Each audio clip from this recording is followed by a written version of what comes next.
सबसे अमीर शख्स गौतम अडानी झूठ बोल रहे हैं? क्या गौतम अडानी की वजह से गांव के गांव तबाह हुए जा रहे हैं? क्या गौतम अडानी की वजह से पेड़ पौधों को खतरा हो गया है? क्या गौतम अडानी की कथनी और करनी में फर्क हो गया है? दरअसल ये सवाल हम इसलिए आपके सामने रख रहे हैं क्योंकि एक रिपोर्ट सामने आई है। उस रिपोर्ट के मुताबिक अगर देखा जाए तो गौतम अडानी की जो फैक्ट्रियां हैं, जो गौतम अडानी जो है कोल मामले में सबसे ज्यादा जाने जाते हैं, चाइना के बाद इंडिया का नंबर आता है कोल मामले को लेकर के। गौतम अडानी की वजह से ये कहा जा रहा है कि भारतीय गांव जो हैं वो पूरी तरीके से खत्म हुए जा रहे हैं। जहां पर हरे भरे पेड़ पौधे हुआ करते थे, आज वहां पर सब कुछ उजड़ चुका है, वहां पर लोग अब रह नहीं रहे हैं। ऑक्सीजन जो है लेवल इतना ज़्यादा कम हो रहा है कि अगर हम मौजूदा राजधानी दिल्ली की बात करें तो यहाँ पर सांस की जो है दिक्कत वो काफ़ी ज़्यादा है। लेकिन अगर पूरे देश की हम बात करें तो इतने बड़े बड़े घने घने जंगल थे, उन सभी जंगलों को काटने का और पेड़ पौधों को जो है उजाड़ने का आरोप गौतम अडानी पर लग रहा है। इसके इतर एक दूसरी भी खबर आपके सामने रखेंगे जिसमें यह बताया गया है गौतम अडानी के ग्रुप की तरफ से ही कि गौतम अडानी जो है 2030 तक कई मिलियन जो पेड़ पौधे हैं वो लगाने का लक्ष्य रखे हुए हैं। 2023 चल रहा है और 2030 तक का जो वादा किया गया है, क्या ये अपनी उन सभी किए गए कामों पर पर्दा डालने की किया जा रहा है जिसमें गांव के गांव पूरे उजड़ गए हैं, गांव को नुकसान हुआ है, वहां पर रहने वाले लोगों को नुकसान हुआ है। तो बिना देरी के सबसे पहले हम आपको उस खबर से ही मुखातिब करवा देते हैं। द गार्जियन नाम का एक वेबसाइट है, इस पूरी वेबसाइट की तरफ से इस खबर को लिखा गया है और हालांकि ये पूरा जो आर्टिकल है वो इंग्लिश में है, लेकिन मैं आपको इसको हिंदी में ट्रांसलेट करके लेकर के आई हूँ जो मैं आपके सामने रखूंगी। इसमें क्या क्या चीजें हैं, सबसे पहले जो हेडलाइन है वो हम आपको बता देते हैं जिसमें लिखा है it was a setup we were fooled the coal mine that at an Indian village. यानी ये एक जो सेटअप था वो हम लोगों को मूर्ख बनाने के लिए था, यानी बेवकूफ बनाने के लिए था। कोयले की खदान जिसने एक भारतीय गांव को खा लिया है, कोयले की खदान के नाम पर जो है लोगों को बेवकूफ बनाया गया, लोगों को मूर्ख बनाया गया और ये कहा गया कि आपका डेवलपमेंट होगा, आपको नौकरियां मिलेंगी, लेकिन उन कोयले की खदान के नाम पर पूरे पूरे गांवों को खा लिया गया। ये इसमें हेडलाइन देते हुए साफ तौर पर जो आरोप है वो लगाया गया है। लिखा है in a pristine forest in central India the multi-billion dollar mining giant Adani has raised trees and homes to dig more coal.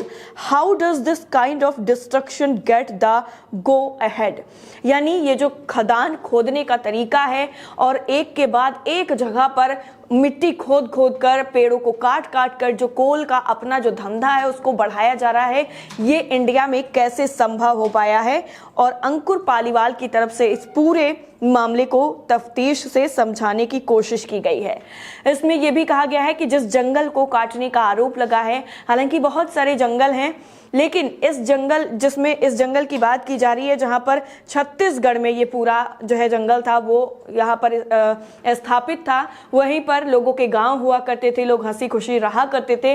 लेकिन इस जंगल में दरअसल अनुमान ये लगाया गया है इस रिपोर्ट के मुताबिक कि अगर इसको काटा गया है तो इसमें 5 बिलियन टन जो कोयला है वो निकला है और 5 बिलियन टन कोयले के लिए ये पूरे गांव को उजाड़ दिया गया। ये कोयला जो है वो सतह यानी जो पृथ्वी होती है उसके काफ़ी ज़्यादा करीब था, जिससे खनन करना और ज़्यादा आसान हो गया। संघीय सरकार इसमें नाम दिया गया है। सरकार को संघीय सरकार इस क्षेत्र को 23 कोयला ब्लॉकों में विभाजित किया है, जिनमें से 6 को उसने खनन के लिए मंजूरी दे दी।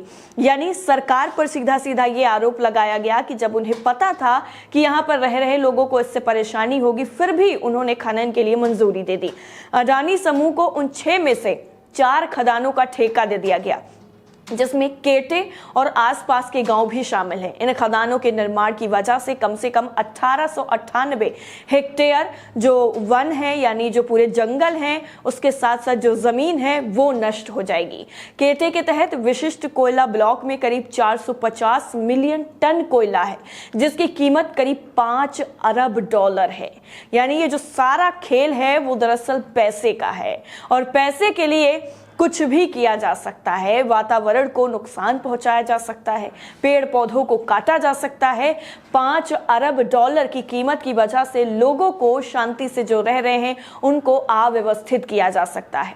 आपको बता दें कि भारत, शुरुआत में मैंने आपको बता दिया कि भारत जो है वो दुनिया का सबसे बड़ा कोल उत्पादक है। इसमें एक आंकड़ा भी दिया गया है 1998 का, यानी 1998 का, जिसमें ये पूरी जो है गिनती की गई थी कि 1950 के बाद से 2.5 मिलियन से ज्यादा जो भारतीय खनन परियोजनाएं हैं उनमें से विस्थापित किया गया है। उसके बाद के सालों में बहुत से और भी लोग विस्थापित किए गए होंगे, लेकिन उसका आंकड़ा इसमें नहीं दिया गया है। कोयला क्षेत्र देश की वार्षिक बिजली का लगभग 70% जो है उत्पन्न करता है और कम से कम 2.9 मिलियन लोगों को रोजगार भी देता है।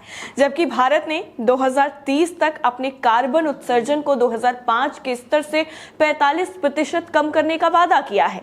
कोयले को चरणबद्ध यानी सीरीज वाइज अगर देखा जाए तो उसमें समाप्त करने की उसकी कोई योजना दरअसल है ही नहीं, और ये पर्यावरण के लिए बुरी खबर है। कोयले से चलने वाली बिजली ग्रह पर सबसे गंदे ईंधन स्रोतों में से एक मानी जाती है। लेकिन अगर दूसरा फैक्ट देखा जाए तो ये जो पूरा कोयला का खनन हो रहा है, इससे सबसे ज्यादा अडानी जैसे लोगों को फायदा पहुंचाता है। उनके लिए अच्छी खबर हो सकती है, लेकिन लोगों के लिए ये अच्छी खबर नहीं है। पिछले 3 दशकों की अगर बात की जाए तो 3 दशकों में अडानी ने भारत की अर्थव्यवस्था के लगभग हर क्षेत्र में, सीवेज उपचार से लेकर डेटा प्रोसेसिंग, खाद्य तेल से लेकर सौर पैनल, परिवहन से लेकर मीडिया तक अपना विशाल जो समूह है वो फैला दिया है। सारे के सारी जो चीजें हैं जो मैंने आपको बताई हैं उनमें से मैक्सिमम जगहों पर अडानी का ही कब्जा है। यहां तक कि नई दिल्ली में जो है कई सेबों का जो पूरी की पूरी फैक्ट्रियां हैं उस पर भी अडानी के स्टिकर लगा दिए गए हैं। ये इस पूरी खबर में बाकायदा मेंशन किया गया है। इसमें ये भी बताया गया है कि कुछ साल पहले तक भारत के 90% से अधिक कोयले का खनन सरकारी स्वामित्व वाली कंपनियों की तरफ से किया जाता था, यानी जो सरकारी कंपनियां हो करती थी वो कंपनियां कोयले का खनन करती थी। लेकिन अब हाल ही के सालों में प्रधानमंत्री नरेंद्र मोदी के शासन आने के बाद इस काम को करने के लिए तेजी से निजी कंपनियों की तरफ रुख कर दिया गया। इस बदलाव की मुख्य लाभार्थियों में, यानी जिनको फायदा हुआ है, उनमें से एक सबसे पहला जो नाम आता है वो आता है गौतम अडानी का। गौतम अडानी ने अपने साम्राज्य का जिस तरीके से विस्तार करना जारी रखा है, भारत सरकार के शीर्ष स्तरों पर उनका प्रभाव जांच के दायरे में आ गया है। अडानी प्रभावशाली राजनीतिक हस्तियों के साथ साथ बहुत निकटता से काम भी करते हैं।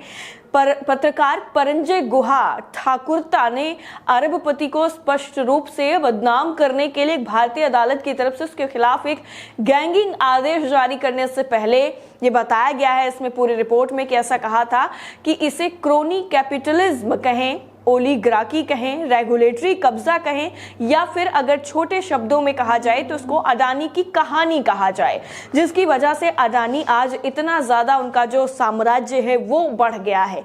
एक के बाद एक चीजों पर अडानी का ही कब्जा हो रहा है, उसको वो खरीद रहे हैं।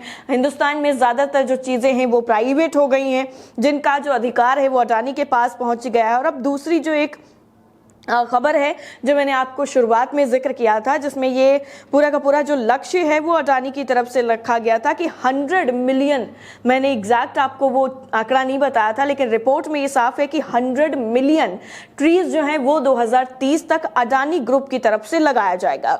लेकिन एक और ट्वीट पर आपकी नजर डलवाना चाहेंगे।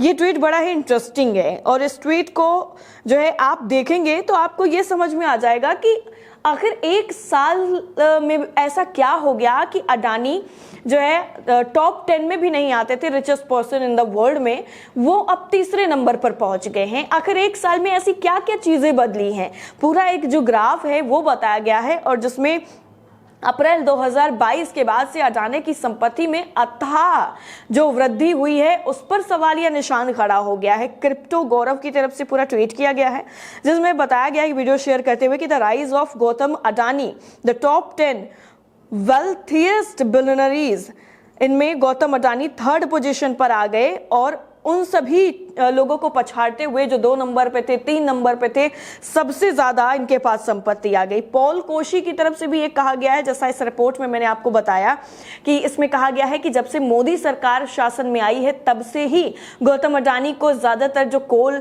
मामले थे उनको हैंडओवर कर दिया गया कि उनको फायदा हो सके। तो इसी चीज से जुड़ा हुआ एक ट्वीट भी है पॉल कोशी का। इन्होंने लिखा है कि this is how the BJP corruption system works. ये आपके सामने है कि बीजेपी का जो करप्शन सिस्टम है वो किस तरीके से काम करता है। Narendra Modi stage on power through the money financed by Gautam Adani. Narendra Modi सत्ता में इसलिए बने हुए हैं क्योंकि उनको जो है गौतम अडानी को मदद करनी है। In return Modi government robes people of India there due revenue by handling over की असिस्टो अडानी फ्री ऑफ चार्ज। और मोदी जो गवर्नमेंट है वो आम लोगों को लूटने का काम कर रही है टैक्स के नाम पर, ताकि उनका जो रेवेन्यू है वो हो सके जो अडानी से नहीं हो पा रहा है। और इस तरीके से जो अडानी को है, चाहे एयरपोर्ट की बात कर लीजिए या फिर बाकी कुछ बैंकों की बात कर लीजिए, हर एक जो है चीजों के ऊपर सिर्फ और सिर्फ अडानी का ही अधिकार जो है वो स्थापित हो गया है। अब इस पूरी रिपोर्ट को लेकर आप क्या समझते हैं और आप क्या सोचते हैं कि क्या वाकई ये जो आरोप लगाए जा रहे हैं अडानी पर उनका वास्तविकता से ताल्लुक है या फिर ये सिर्फ और सिर्फ एक मिथ्या ही साबित होंगे? इस पूरी रिपोर्ट पर आप अपनी राय हमें कमेंट करके जरूर बताइएगा। जय हिंद।